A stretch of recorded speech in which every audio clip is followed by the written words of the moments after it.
نحمده ونصلي على رسوله الكريم اما بعد اعوذ بالله من الشيطان الرجيم بسم الله الرحمن الرحيم وما من دابة في الارض الا على الله رزقها 12ویں پارے سے مختصر تفسیر قرآن۔ پہلی آیت اللہ عز و جل نے ارشاد فرمایا، اس زمین پر جتنے بھی لوگ ہیں، چلنے والے، تیرنے والے، چلنے والے اور اڑنے والے، ساری مخلوقات کی رزق کی ذمہ داری اللہ رب العالمین پر ہے۔ وَيَعْلَمُ مُسْتَقَرَّهَا وَمُسْتَوْدَعَهَا، وہ اللہ ان مخلوقات کے پیدا ہونے کی جگہ اور مرنے کے بعد کی جگہ سب کچھ جانتا ہے۔ کل فی کتاب مبین، یہ سب کچھ کتاب مبین میں لکھا جا چکا ہے، یعنی لوح محفوظ میں۔ اس پارے میں پہلی سورت سورہ ہود ہے۔ ہود علیہ السلام قوم عاد کی طرف پیغمبر بنا کر بھیجے گئے۔ اللہ عز و جل نے اس سورت کے اندر کئی نبیوں کا، ان کی قوموں کا تذکرہ فرمایا ہے۔ شروعات نوح علیہ السلام سے ہوئی ہے۔ اب نوح علیہ السلام نے اپنی قوم کو 950 سال سمجھایا تھا۔ ایک لمبی عمر اللہ نے ان کو عطا فرمائی، 950 سال سمجھایا، لیکن یہ لوگ نہیں مانے۔ کچھ ہی لوگ ایمان لائے۔ اللہ تعالیٰ نے ان پر عذاب نازل کرنے کا فیصلہ فرما لیا۔ نوح علیہ السلام کی بیوی بھی نہیں مانی تھی، بیٹا بھی ایک تھا جو نہیں مانا تھا۔ اب اللہ تعالیٰ نے باپ اور بیٹے کی آخری ملاقات کا تذکرہ اس پارے میں کیا ہے۔ نوح علیہ السلام نے جب کشتی بنا لی اور سارے مومنوں کو اور تمام قسم کے جانوروں کے ایک ایک جوڑے کو اپنی کشتی پہ بٹھا لیا، تو اپنے بیٹے کو پکار کے کہتے ہیں، یا بنی ارکب معنا، اے میرے بیٹے ہمارے ساتھ سوار ہو جا، ولا تکن مع الکافرین، کافروں کے ساتھ نہ ہو۔ باپ تو باپ ہے، چاہے نبی ہو۔ دو فریضہ حضرت نوح ادا کر رہے ہیں، ایک نبی ہونے کا اور ایک باپ ہونے کا۔ اس لیے کہہ رہے ہیں، یا بنیا، اے میرے پیارے بیٹے میرے ساتھ آ جا، ہماری کشتی میں سوار ہو جا۔ بیٹے کا جواب بھی عجیب و غریب تھا۔ کہا، یہ بڑا پہاڑ جو دکھ رہا ہے ہم اس پہ چڑھ جائیں گے، کتنا پانی آ جائے گا، کشتی پہ بیٹھنے کی ضرورت نہیں، میں پہاڑوں پہ چڑھ جاؤں گا اور میں اس طرح سے یہ جو پانی بہ رہا ہے، سیلاب آیا ہو، اس سے بچ جاؤں گا۔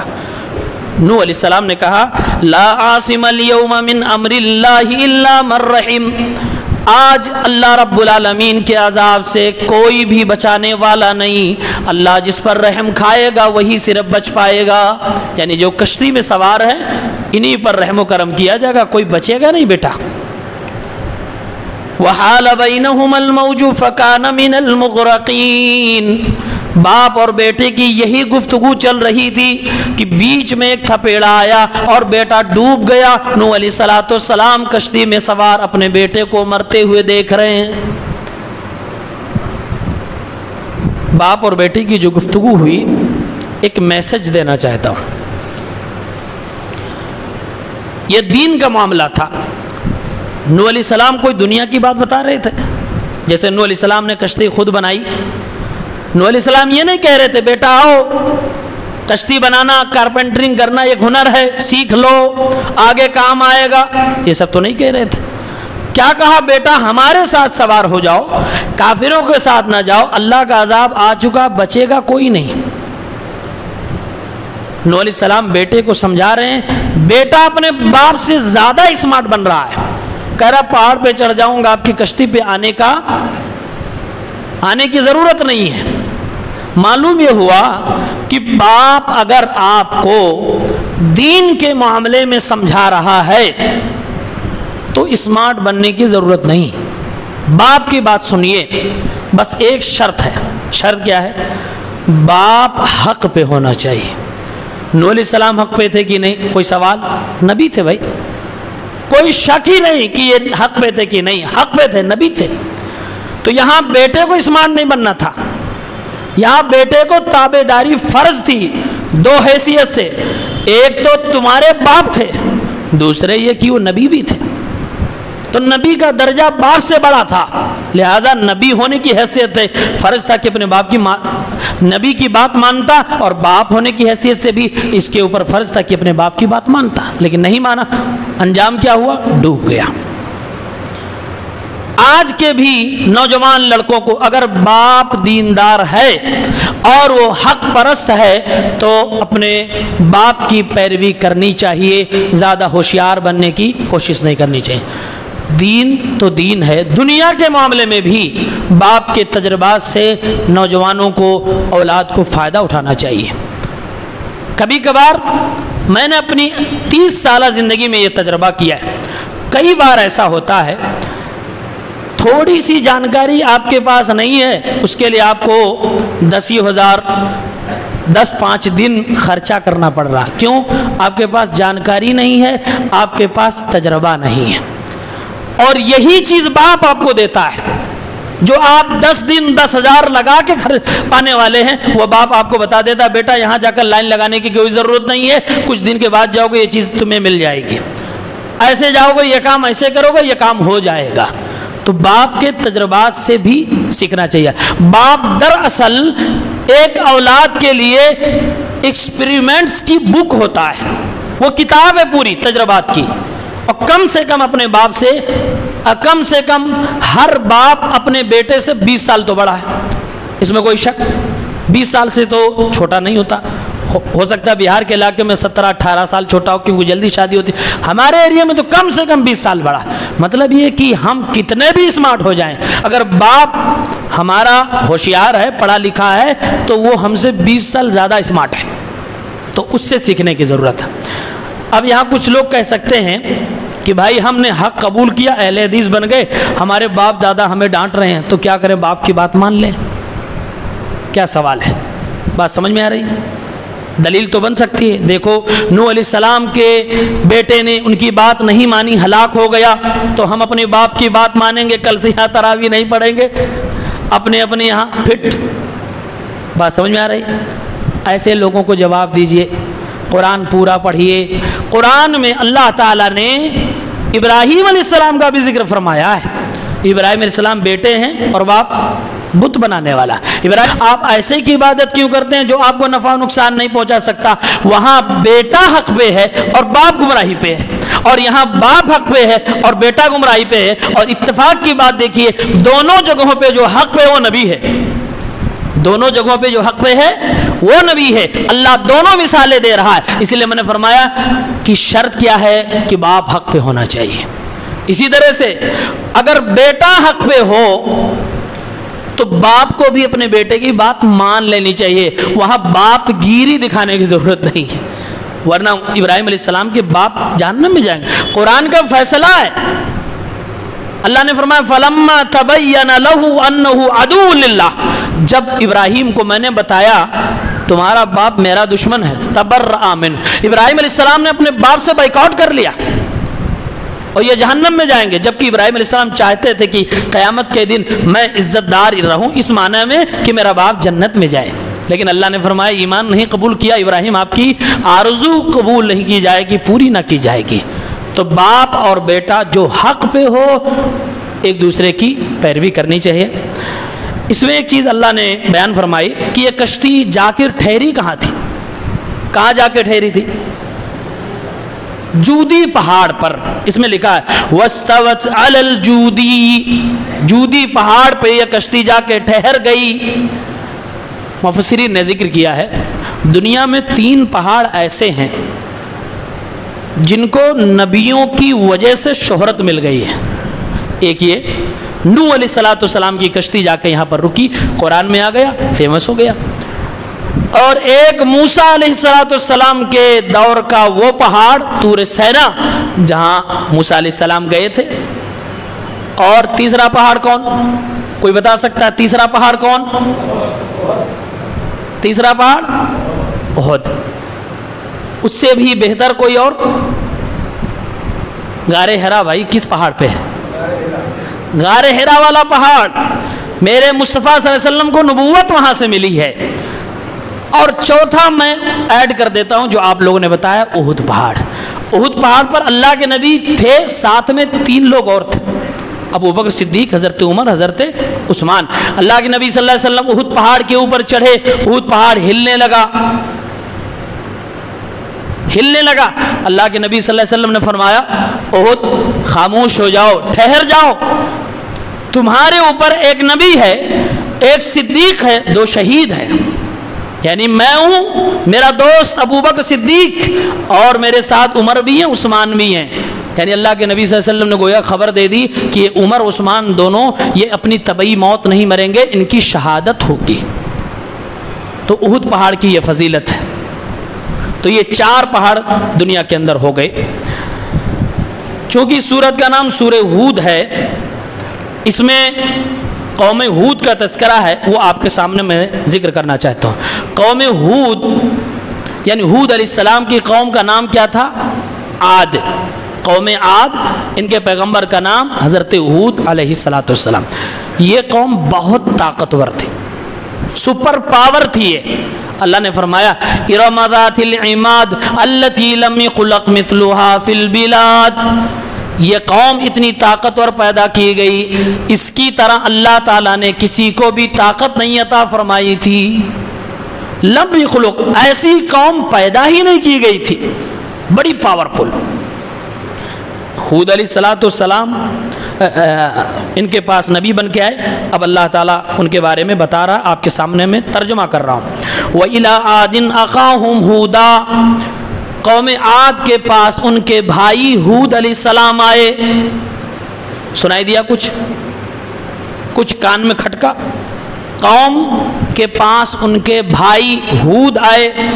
اللہ تعالیٰ ایک نبی کو ان کی قوم کا بھائی کہہ رہا ہے. مطلب کیا ہوا؟ آج اگر آپ کہہ دو کسی نبی کو بھائی، آپ گستاخ رسول. قرآن کہہ رہا ہے بھائی. قرآن گستاخی تو نہیں کرتا، مطلب ہماری اپنی عقل میں گستاخی ہے. قال یا قوم اعبدوا اللہ ما لکم من الہ غیرہ. فرمایا اے میری قوم کے لوگو، اللہ کی عبادت کرو، اللہ کے علاوہ کوئی تمہارا معبود نہیں. ان انتم الا مفترون. اگر تم شرک کر رہے ہو تو تم اللہ رب العالمین پر جھوٹ گڑھ رہے ہو.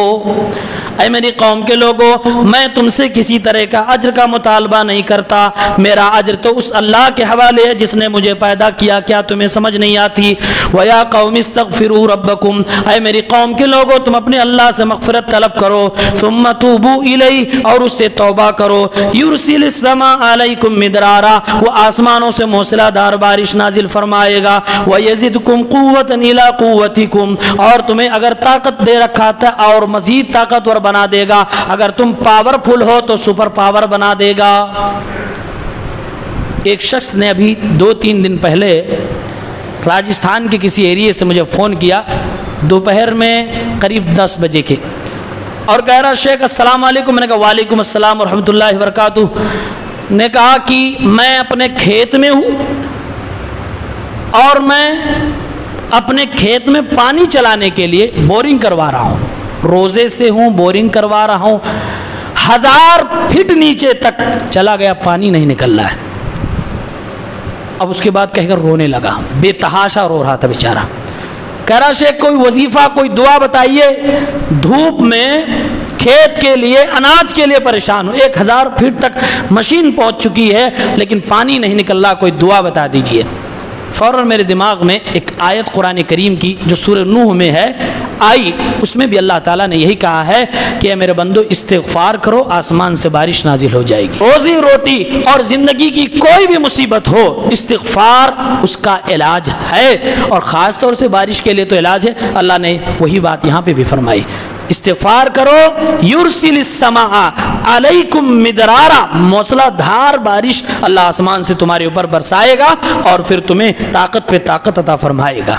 ولا تتولوا مجرمین، یاد رکھو توبہ اور استغفار کرنے کے بعد دوبارہ مجرم نہ بن جانا، یعنی واپس ہو کر وہی گناہ مت کرنا۔ اب ان لوگوں کا جواب سن، قالوا یا ہود ما جئتنا ببینہ، اے ہود تم کوئی دلیل لے کر ہمارے پاس نہ ہی آئے، وما نحن بتارکی آلہتنا عن قولک، آپ کی بات سے ہم اپنے معبودوں کو نہیں چھوڑ سکتے۔ مشرک لوگ دلیل مانگ رہے ہیں، ایک نبی سے دلیل مانگ رہے ہیں، اور نبی خود اپنے آپ میں ایک دلیل ہوتا ہے۔ دلیل دیا حضرت ہود علیہ السلام نے، لیکن ان لوگوں نے اس کو قبول نہ کیا، کہا آپ کی بات سے ہم اپنے ان معبودوں کو، بتوں کو چھوڑنے والے نہیں، وما نحن لک بمؤمنین، کان کھول کے سن لیجئے ہم ایمان نہیں لائیں گے۔ اب اللہ فرما رہا ہے، اور مزید ان کو ان لوگوں نے باتیں کہی، اور حضرت ہود علیہ السلام نے پھر جواب دیا۔ اس کے بعد اللہ رب العالمین عذاب نازل فرماتا ہے، وَلَمَّا جَاءَ أَمْرُنَا نَجَّيْنَا هُودًا، اللہ کی طرف سے عذاب آ گیا، اللہ نے حضرت ہود کو بچایا، وَالَّذِينَ آمَنُوا مَعَهُ، جو ایمان لائے تھوڑے بہت ان کو بچایا، بِرَحْمَةٍ مِنَّا، اپنی رحمت سے، وَنَجَّيْنَاهُم مِّنْ عَذَابٍ غَلِيظٍ، اور ایک سخت عذاب سے اللہ تعالیٰ نے ان کو بچایا۔ وَتِلْكَ عَادٌ، یہ قوم عاد، جَحَدُوا بِآيَاتِ رَبِّهِ، اپنے رب کی آیتوں کا ان لوگوں نے انکار کیا، وَعَصَوْا رُسُلَهُ، اور رسولوں کی نافرمانی کی، وَاتَّبَعُوا أَمْرَ كُلِّ جَبَّارٍ عَنِيدٍ، اور ہر سخت متکبر آدمی کی ان لوگوں نے پیروی کر لی۔ کیا عذاب آیا تھا؟ 29ویں پارے میں اللہ نے عذاب بتایا، وَأَمَّا عَادٌ فَأُهْلِكُوا بِرِيحٍ صَرْصَرٍ عَاتِيَةٍ سَخَّرَهَا عَلَيْهِمْ 7 لَيَالٍ و8 أَيَّامٍ حُسُومًا فَتَرَى الْقَوْمَ فِيهَا صَرْعًا كَأَنَّهُمْ أَعْجَازُ نَخْلٍ خَاوِيَةٍ فَهَلْ تَرَى لَهُم مِّن بَاقِيَةٍ، کہا اللہ رب العالمین نے سخت آندھی ان کی قوم پہ نازل فرمایا، 8 دن تک یہ عذاب مسلسل رہا، ایسے اٹھا کے پٹکا ہے آندھی نے کہ زمین پہ، یہ لمبے تڑنگے تھے، بہت طاقتور جسم کے تھے، زمین پہ ایسے پڑے تھے کأنہا اعجاز نخل خاویہ، جیسے کھجور کے درخت پہ اور پورے باغ پہ کوئی بلڈوزر چلا دیا ہو، کھجور کے پیڑ پڑے ہوں، ایسے لمبے پڑے تھے۔ اللہ نے پھر کہا فَهَلْ تَرَى لَهُم مِّن بَاقِيَةٍ، کسی ایک کو دیکھو باقی بچا ہے، کوئی ہے زندہ؟ سب مر گئے۔ خطرناک عذاب آیا۔ تو یہ قوم عاد تھی جس کی طرف حضرت ہود علیہ السلام نبی بنا کر بھیجے گئے۔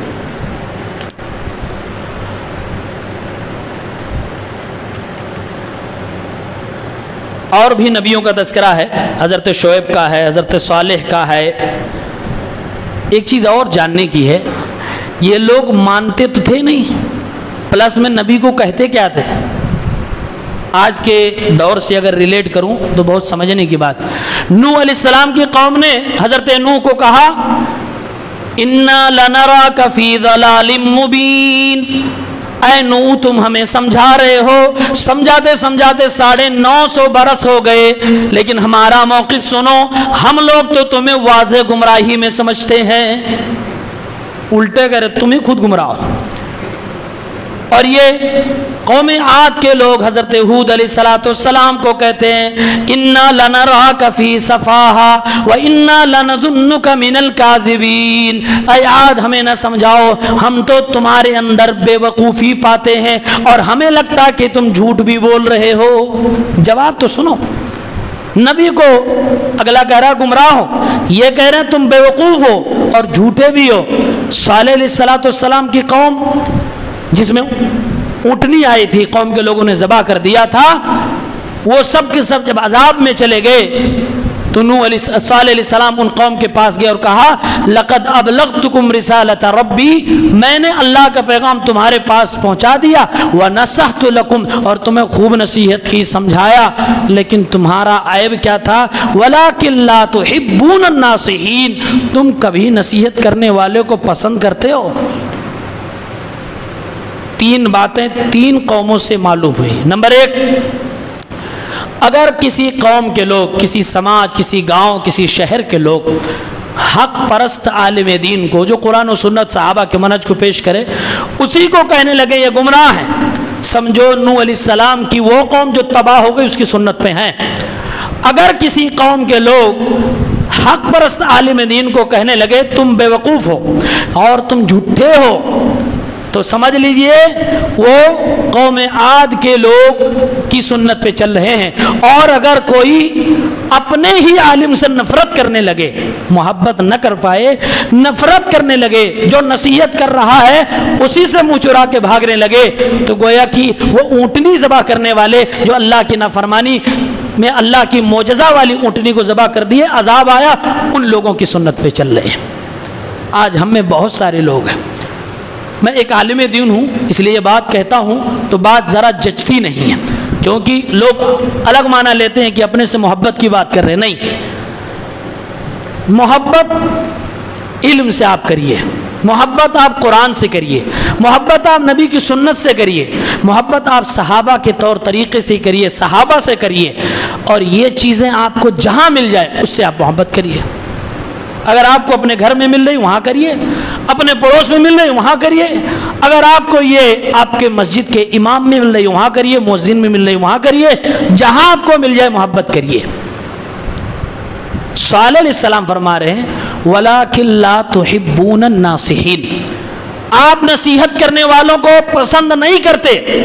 اور برا مانیے، میں جہاں ہوں ایک دو لوگوں کو جانتا ہوں جو مجھ سے چڑھتے ہیں، ان کے رویے سے لگتا ہے کہ وہ اللہ بہتر جانے نفرت میں ہے۔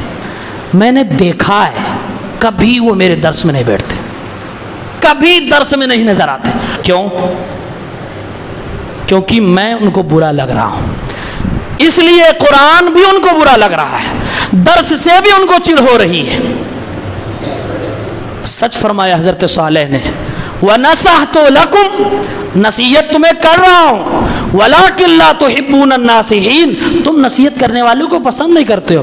یقین مانیے، اللہ کی قسم ہے، جس کو آپ نفرت کرنے لگیں گے اس کی سونے کی لکھی ہوئی بات بھی آپ کو مٹی اور گندگی لگے گی، نہیں سمجھ میں آئے گی۔ ابو لہب اللہ کے نبی سے بہت نفرت کرتا تھا، اس لیے نبی پر کیا کیا حرکتیں اس نے کی ہیں۔ اس لیے علماء نے، ہمارے اسلاف نے کہا ہے لوگوں خود عالم بن جاؤ، پہلا کام یہ کر سکتے ہو تو کرو، نہیں کر سکتے تو کم سے کم اسٹوڈنٹ بن جاؤ کسی عالم کے، اس کے تابع رہو، قرآن و حدیث سیکھو، شاگردی اختیار کرو، اس کے ٹچ میں رہو۔ یہ بھی نہیں کر سکتے تو ان سے محبت کرو۔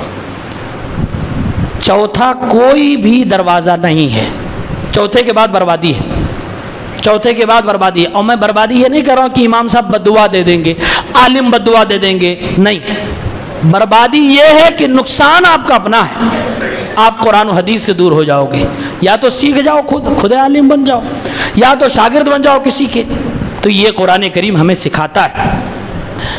اللہ تعالیٰ نے ایک بات اور کہی آیت نمبر 109 میں، ابھی تیوہار آنے والا ہے، بہت سارے تیوہار آتے ہیں، غیروں کے بھی، اپنوں میں بھی، شرکیہ بدعتی والے تیوہار ہوتے ہیں نا۔ آپ کو شک ہوتا ہے کہ نہیں شک ہوتا ہے؟ نہیں شک ہونا چاہیے۔ کس بات میں؟ کہ یہ گناہ ہے اور یہ جرم ہے، اس میں شک نہیں ہونا چاہیے۔ اللہ نے فرمایا فَلَا تَكُوا فِي مِرْيَةٍ مِّمَّا يَعْبُدُ هَؤُلَاءِ، اے میرے نبی آپ کبھی بھی شک میں نہ پڑیں اس بات کو لے کر کہ جس کی یہ لوگ عبادت کرتے ہیں وہ سچ بھی ہے کہ نہیں، وہ جھوٹ ہے کہ نہیں، وہ جھوٹے ہیں، وہ غلط ہے، اس بات پہ آپ کو یقین ہونا چاہیے۔ اس لیے علماء نے استنباط کیا ہے کہ اگر آپ کو کفر کے بارے میں شک ہے تو آپ کفر کر رہے ہیں۔ کفر کے بارے میں شک ہونا یہ کفر ہے۔ اس لیے کسی شرک کے بارے میں جو قرآن و سنت کی دلائل کی روشنی میں ثابت ہو جائے اس پر آپ کو شک نہیں ہونا چاہیے کہ نہیں یار ہو سکتا مولوی صاحب اپنے مسلک کی وجہ سے بول دیے ہو سکتا ہے ان کا اپنا معاملہ ہو، یہ شرک تو نہیں ہو سکتا۔ شک نہیں ہونا چاہیے آپ کو۔ اللہ فرما رہا ہے نبی آپ شک نہ کریے، ما یعبدون الا کما یعبد آباؤہم من قبل، یہ جو عبادت کر رہے ہیں لوگ، یہ تیوہار عید میلاد النبی اور پھر یہ کھچڑا وہ کھچڑا اور پھر یہ رجبی کیا کیا بناتے، پکوڑی کھاتے، ہمارے چچا یہ کہ بیچارے بولے ہم تو نہیں مناتے لیکن لوگ چڑھا رہے تھے تو میں گیا بازار سے خرید کے کھا لیا کہ دیکھو لگتا کیسا ہے۔ ہاں اللہ فرما رہا ہے یہ جتنے غلط تیوہار ہیں، شرکیہ بدعتی جتنے تیوہار ہیں، چاہے اپنوں میں اور غیروں میں، یہ سب کے سب اپنے باپ دادا کی نقالی میں کر رہے ہیں، یہ سب کے سب تقلید میں کر رہے ہیں۔ صاف لکھا ما یعبدون، یہ عبادت نہیں کر رہے ہیں الا کما یعبدو، مگر ہو بہو اسی پیٹرن پہ جیسے ان کے باپ دادا اس سے پہلے کرتے تھے۔ ہو رہا کہ نہیں ہو رہا؟ ویسے ہی ہو رہا ہے۔ اللہ فرما رہا ان کی گمراہی میں آپ کو شک نہیں کرنا ہے، وَإِنَّا لَمُوَفُّوهُمْ نَصِيبَهُمْ غَيْرَ مَنْقُوص، جو ان کا حصہ ہے وہاں جہنم میں پورا پورا دوں گا، کچھ کمی نہیں کروں گا، یہ اللہ نے دھمکی دی ہے۔ کہا آپ شک نہ کریے، ان کی طرف لپیکیے نہیں، ان کی مٹھائیوں کو للچائیے نہیں، بازار میں جا کے اس دن پکوڑی نہ خریدیے، کھلاؤ اپنے بچوں کو بھی کھلاؤ۔ میرے بھائیوں اللہ فرما رہا ہے کفر اور شرک اور بدعت کے بارے میں آپ کو شک بھی نہیں کرنا ہے، آپ اس کو یقین سے، اور یہ کب شک نہیں ہوگا؟ جب آپ کو اپنا والا صحیح سے پتا ہو۔ پہلے اپنا والا معلوم کر لیجئے، واقعتاً حق آپ کو معلوم ہو جائے گا، باطل آپ سے الگ ہو جائے گا، پھر تھوڑی بہت معلومات اگر باطل کے بارے میں بھی ہو جائے تو پھر سونے پہ سہاگا، انشاءاللہ آپ بہک نہیں سکتے۔ اس کے بعد اسی بارے میں ایک اور سورت ہے، سورہ یوسف، جانتے ہیں نا سورہ یوسف؟ یوسف کس کا نام ہے؟ کسی فرشتے کا نام ہے؟ کس کا نام ہے؟ ایک پیغمبر کا نام ہے۔ اور یوسف نام ہی بولتے ہی آدمی کے دماغ میں ہینڈسم، بیوٹی، یہ سب کچھ آ جاتا ہے۔ بچے بہت ساری دادیاں دیکھتی ہیں بچہ میرا پوتا خوبصورت ہوا، یوسف رکھ دو۔ مطلب یوسف نام خوبصورتی کے لیے سمبل بن گیا ہے کہ نہیں؟ واقعی خوبصورت تھے، یہ کتنا خوبصورت تھے۔ جب ان کو کنویں سے لوگوں نے نکالا تھا تو اس وقت کے لوگوں نے یوسف علیہ السلام کو دیکھ کے کہا تھا ما ھذا بشرا ان ھذا الا ملک کریم، یہ انسان تو ہے ہی نہیں، یہ انسان تو ہے ہی نہیں، یہ ایک کوئی بزرگ فرشتہ لگ رہا ہے۔ آج آپ کسی کو فرشتہ کہتے ہیں تو کس معنی میں؟ نیک سمجھ کے کہتے ہیں نا، کہ پورا، یا تو کہہ دیتے ہیں گائے گائے، انسان کو جانور بنا دیتے ہیں کہ اللہ میاں کی گائے ہے۔ کچھ لوگ جو پڑھے لکھے ہوتے کہتے ہیں پورا فرشتہ ہے نا۔ یہاں فرشتہ کس لیے کہہ رہے ہیں؟ خوبصورتی کے لیے۔ ان کو کیا پتا یہ بچہ کیسا ہے، نیک ہے برا ہے؟ پہلی نظر پڑی وہاں ان ھذا الا ملک کریم، یہ کوئی بزرگ فرشتہ ہے، ما ھذا بشر، یہ انسان نہیں ہے۔ کتنے خوبصورت تھے یوسف علیہ السلام۔ ابھی آپ یوٹیوب پہ سرچ کیجئے، گوگل پہ، most handsome man in India, بڑا عجیب نام آپ کے سامنے آئے گا۔ ہاں میں نہیں بتاؤں گا، بڑا عجیب نام آئے گا۔ یہ لوگ آج کے زمانے میں خوبصورت بنے ہوئے ہیں، اور ہمارے سامنے الحمدللہ بڑے خوبصورت لوگ بیٹھے، ماشاءاللہ ادھر ہیں کئی لوگ، ہاں سب لوگ خوبصورت ہیں۔ لقد خلقنا الانسان فی احسن تقویم، ہر آدمی کو اللہ تعالیٰ نے بہترین سانچے میں ڈھالا ہے۔ یوسف علیہ السلام کی خوبصورتی اللہ کے نبی کی زبان سے سنیے۔ اللہ کے نبی جب معراج پہ گئے، اللہ کے نبی فرماتے ہیں تیسرے آسمان پہ گیا، دروازہ کھولا گیا، میرے سامنے یوسف تھے، یعقوب کے بیٹے یوسف تھے۔ نبی فرماتے ہیں اذ ہوا قد اعطی شطر الحسن، میں نے جب دیکھا یوسف کو، دنیا کی آدھی خوبصورتی اکیلے بندہ لے کے تیسرے آسمان پہ بیٹھا ہوا ہے، آدھی خوبصورتی دنیا کی سیدنا یوسف علیہ السلام کو اللہ نے عطا فرمائی۔ میرے نبی نے معراج میں دیکھا اور حدیث پاک میں بیان فرمایا۔ سوال یہ ہے حضرت یوسف زیادہ خوبصورت تھے کہ اللہ کے نبی صلی اللہ علیہ وسلم؟ ہاں آئیے پوچھتے ہیں ان کی بیوی سے۔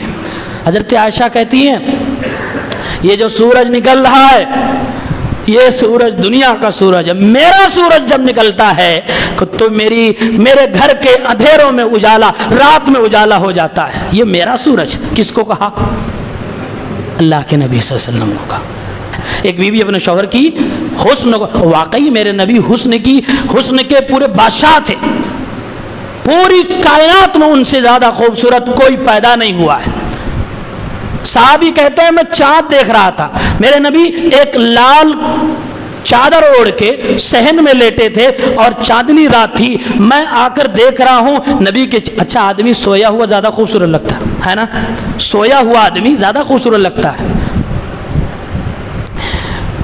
صحابی کہتے ہیں اللہ کے نبی کو دیکھتا ہوں، پھر چاند دیکھ رہا ہوں، پھر نبی، پھر چاند، میں فیصلہ نہیں کر پا رہا ہوں جس کو کہوں موسٹ ہینڈسم۔ کہا پھر میں نے کہا میرے پیغمبر یہ چاند بھی آپ کی خوبصورتی کے سامنے پھیکا ہو گیا، آپ جیسا کسی نے خوبصورت بیٹا جنا ہی نہیں۔ آپ کو دیکھ کے تو ایسا لگ رہا ہے کہ رب نے پیدا کرنے سے پہلے پوچھا محمد بول تجھے کیسا بناؤں، آپ بولتے گئے اللہ آپ کو بناتا گیا، یہ حسن آپ کو اللہ نے عطا فرمایا۔ تو میرے نبی ان سے بھی خوبصورت تھے، یہ آدھی خوبصورتی تیسرے آسمان پہ، لیکن اللہ تعالیٰ نے میرے نبی کو ان سے بھی زیادہ خوبصورت بنایا تھا۔ یوسف علیہ السلام کے قصے کو اللہ نے قرآن میں کہا بیسٹ اسٹوری آف دس قرآن، پورے قرآن کی سب سے بہترین اگر کوئی اسٹوری ہے، قصہ ہے تو یوسف علیہ السلام کی ہے۔ اور میں ذاتی طور سے کہتا ہوں ہر نوجوان کو ایک بار یوسف علیہ السلام کی اس پوری کہانی کو تفسیر کے ساتھ پڑھنا چاہیے، تفصیل کے ساتھ کمپلیٹ پڑھنا چاہیے، بڑے سبق ہیں۔ اللہ تعالیٰ خود کہتا ہے اے میرے نبی صلی اللہ علیہ وسلم اگر کوئی آپ سے پوچھتا ہے لقد کان فی یوسف و اخوتہ آیات للسائلین، تو پوچھنے والوں کے لیے یوسف اور ان کے بھائیوں کی اس کہانی میں بڑی نشانیاں ہیں۔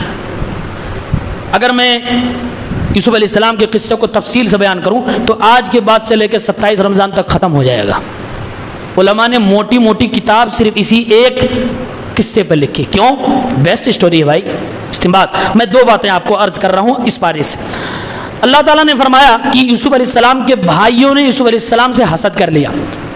یوسف علیہ السلام کے بہت بھائی تھے، دو بھائی ایسے تھے جن کی مائیں سیم تھی، یوسف علیہ السلام ایک بھائی بنیامین، ان کی ماں ایک تھی، ان کی اور بھی ایک ماں تھی، ان سے وہ سارے بھائی تھے جن کو حسد ہوا تھا، جس کو سوتیلا بھائی کہتے ہیں، حسد ہو گیا۔ باپ حضرت یعقوب علیہ السلام ان دونوں سے زیادہ محبت کرتے تھے اور دونوں میں حضرت یوسف سے زیادہ محبت کرتے تھے۔ اب بھائی لوگ کہنے لگے احب الی ابینا منا ونحن عصبہ، ہم لوگ 9 10 11 لوگ ہیں اور ہمارے باپ زیادہ محبت یوسف سے کر رہے ہیں، بنیامین سے کر رہے ہیں، کچھ کرنا پڑے گا، انا ابانا لفی ضلال مبین، لگ رہا ہمارے باپ گمراہ ہو گئے۔ ہوتا ہے نا آج بھی، اگر ایک باپ کسی بیٹے پہ خاص توجہ دے دے تو دوسرا والا کہتا ہے کہ ہمارا باپ گمراہ ہے، پاگل ہے۔ یہ لوگ بھی وہی بات کہنے لگے، آپس میں مشورہ ہوا کہ کام تمام کرو، ہٹاؤ اس کو۔ ایک بات یاد رکھو نوجوانوں، غور سے سنو، کسی کو اگر کسی سے محبت ہے آپ اسے ہٹا کے اس کی محبت نہیں پا سکتے، یہ قرآن بتا رہا ہے، یہ قرآن بتا رہا ہے۔ کسی کو کسی سے اگر محبت ہے تو آپ اسے ہٹا کر اس کی محبت اپنی طرف نہیں کھینچ سکتے، اور اگر وہ حسد کی بنیاد پر آپ کام کر رہے ہیں تو طے ہے آپ کامیاب نہیں ہو سکتے۔ ان لوگوں نے مشورہ پاس کیا، ایک نے کہا کہ لے چلو کنویں میں ڈال دو، ایک نے کہا قتل کر دو، لاسٹ میں پاس ہوا قتل نہ کرو، بھائی اپنا ہے، لے چلو کنویں میں ڈال دو۔ میں آپ کو بتانا چاہتا ہوں، ایک مفسر اس پہ تبصرہ کرتے ہوئے کہتا ہے ان بھائیوں کو ہوا حسد، پلان پاس کیا گیا لے چلو کنویں میں ڈال دو۔ حسد کی آگ میں آدمی اتنا جلتا ہے کہ اپنے خون کے ساتھ بھی کھیلتا ہے، لے چلو کنویں میں ڈال دو۔ اللہ تعالیٰ دیکھ رہا ہے کہ تم لوگ اس سے کیوں حسد کر رہے ہو، یہ کروڑپتی آدمی ہے نہیں، یہ خوبصورت ہے اس لیے نہیں، کس لیے؟ باپ کا چہیتا ہے اس لیے۔